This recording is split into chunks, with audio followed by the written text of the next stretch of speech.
Hello everybody. S Radhakrishnan द्वारा लिखा ऐसे द गांधीयन आउटलुक। आइए पूरे ऐसे को हम समरी के माध्यम से समझते हैं।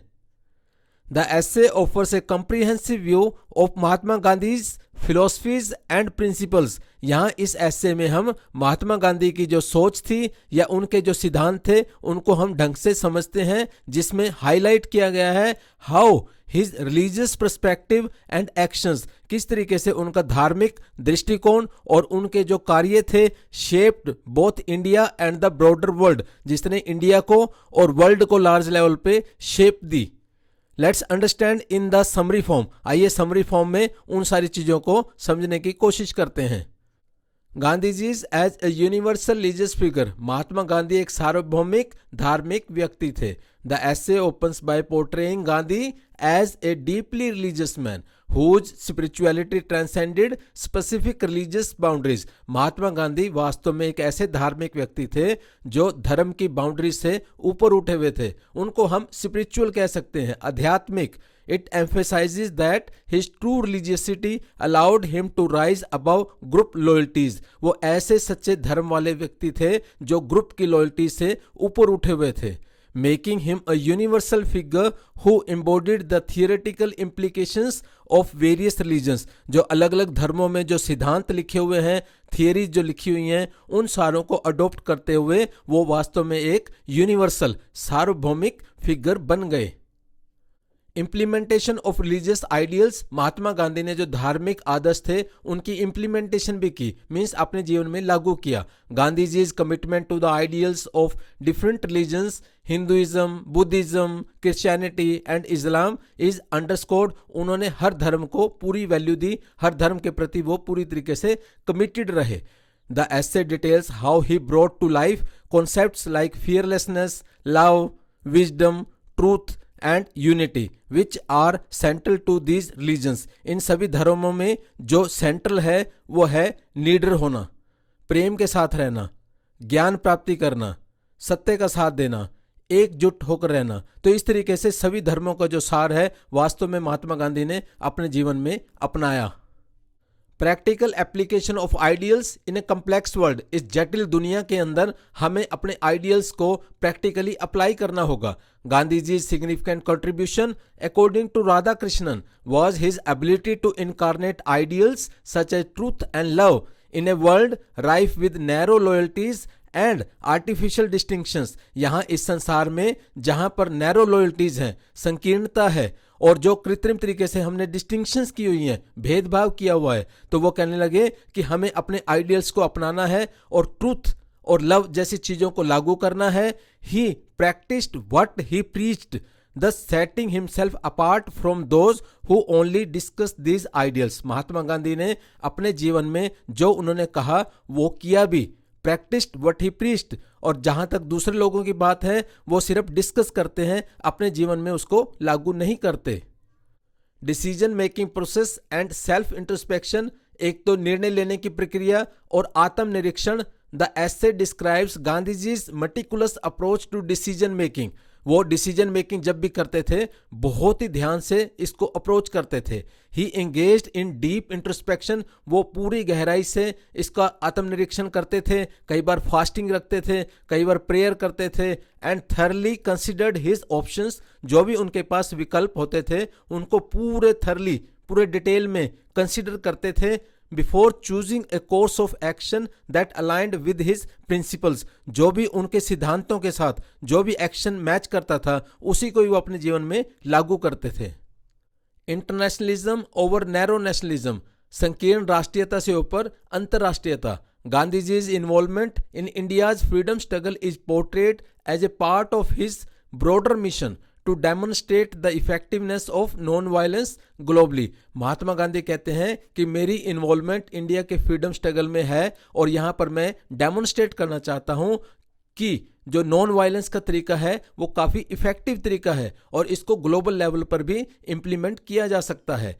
His commitment to India's cause was not merely patriotic but was a step towards demonstrating his ideals of non-violence and peaceful resistance on an international stage. वो कहते हैं जो मैं हिंदुस्तान में कर रहा हूँ ये मेरी राष्ट्रीयता नहीं है, न केवल मैं इस राष्ट्र के प्रति समर्पित हूँ, मैं इंटरनेशनल लेवल पर इंटरनेशनल स्टेज पर यह चीज़ साबित करना चाहता हूँ कि जो नॉन वायलेंस का तरीका है सारे वर्ल्ड में इम्प्लीमेंट किया जा सकता है।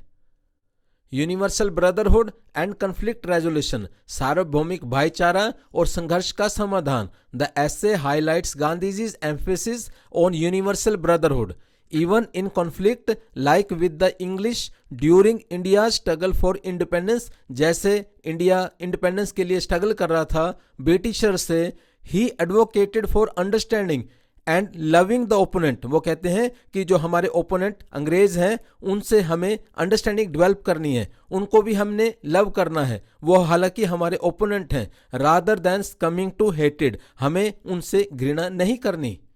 Respect for all religions, Mahatma Gandhi हर रिलीजन की रिस्पेक्ट करते थे। Gandhi ji respected all religions and viewed them as different paths to the same ultimate truth. जो एक अंतिम सत्य है वहां पर पहुंचने के ये अलग अलग मार्ग हैं। He rejected the notion of any religion having a monopoly on truth. उन्होंने रिजेक्ट किया इस नोशन को लेके, इस विचार को लेके कि किसी धर्म की सत्य के ऊपर मोनोपली हो सकती है, मतलब एकाधिकार हो सकता है। Promoting instead a humble approach, वो कहने लगे हमारी विनम्र अप्रोच होनी चाहिए that respects and understands all faiths, जो सभी फेथ्स मतलब सभी धर्मों को समझे भी और सभी की रिस्पेक्ट भी करे। Influence on the Indian constitution, भारतीय संविधान के ऊपर भी उनका पूरा प्रभाव रहा। गांधीजी's teaching significantly influenced the Indian Constitution, embodying principles of love, understanding and respect for diverse creeds. जो अलग अलग यहाँ पर पंथ हैं उन सभी को हम सम्मान दें, सभी के साथ हमारी अंडरस्टैंडिंग हो, सभी के साथ हम प्रेम से रहें। तो इस तरीके से जो सिद्धांत थे वो इंडियन कॉन्स्टिट्यूशन में भी शामिल किए गए हैं।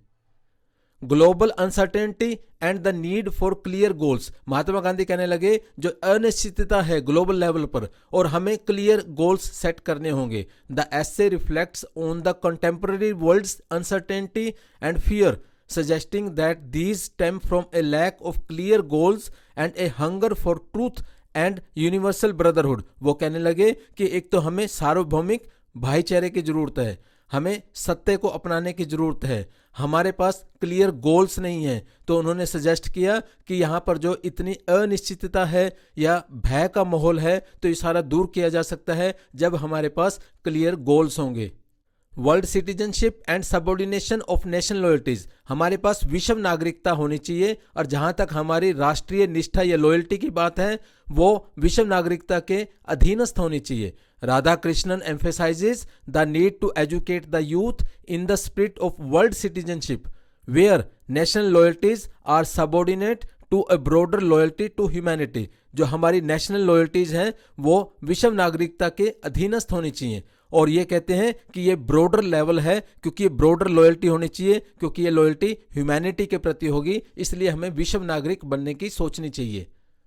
Vision of a world state, विश्व राज्य का vision. Gandhi ji envisioned a world state where international rivalries are set aside, जहां पर अंतरराष्ट्रीय प्रतिद्वंदिताएं एक साइड पे रख दी जाती हैं। He proposed a structure with an executive authority and a police force focused on maintaining civil order rather than military power. Mahatma Gandhi चाहते थे कि कोई मिलिट्री पावर की जरूरत नहीं है वर्ल्ड स्टेट के अंदर, सिर्फ सिविल ऑर्डर को मेंटेन करने के लिए पुलिस फोर्स होनी चाहिए और एग्जीक्यूटिव मींस कार्यकारी जो अथॉरिटी है उसके साथ पुलिस होगी, तो इस तरीके से लॉ एंड ऑर्डर को मेंटेन किया जा सकता है, परंतु मिलिट्री की कोई भी जरूरत नहीं है। Commitment to universal brotherhood and equality, सार्वभौमिक भाईचारा और समानता के प्रति प्रतिबद्ध। The essay calls for a commitment to universal brotherhood and respect among individuals and nations, चाहे वो व्यक्तिगत स्तर हो चाहे राष्ट्रीय स्तर हो, हम सभी का सम्मान करें, सभी के साथ हमारा भाईचारा हो। It argues for the equal application of critical standards to ourselves and others, जो भी हम क्रिटिकल स्टैंडर्ड्स अपनाते हैं उनको हम बराबर तरीके से अप्लाई करें, चाहे वो हम अपने ऊपर लागू कर रहे हैं चाहे वो दूसरों के ऊपर कर रहे हैं। Practical application of theoretical beliefs, जो हमारे सैद्धांतिक विश्वास हैं उनको हमें प्रैक्टिकली लागू करना है। The need to transform beliefs about unity and peace into practical realities is emphasized. जो यूनिटी की बात है, जो पीस की बात है, उनको प्रैक्टिकल रियलिटीज में इंप्लीमेंट करना है। Acknowledging that this transformation might be gradual, और ये भी मानते हैं कि ये जो ट्रांसफॉर्मेशन है वो ओवरनाइट नहीं होगा, इसमें टाइम लग सकता है।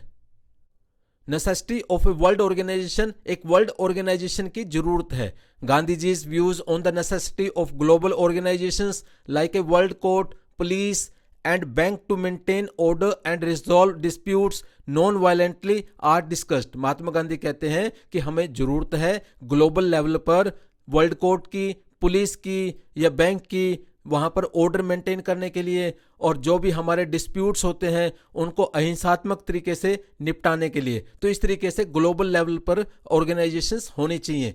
The essay concludes by underscoring Gandhiji's belief in the power of non violence as a means to peaceful ends and the need for such approaches in addressing the complex problems of the day। उस वक्त जो भी complex problems थी उनको address करने के लिए ये जो different approaches की बात की गई है कि non violence का तरीका सबसे बढ़िया तरीका है, and there is a need to adopt this way to maintain law and order at the world level।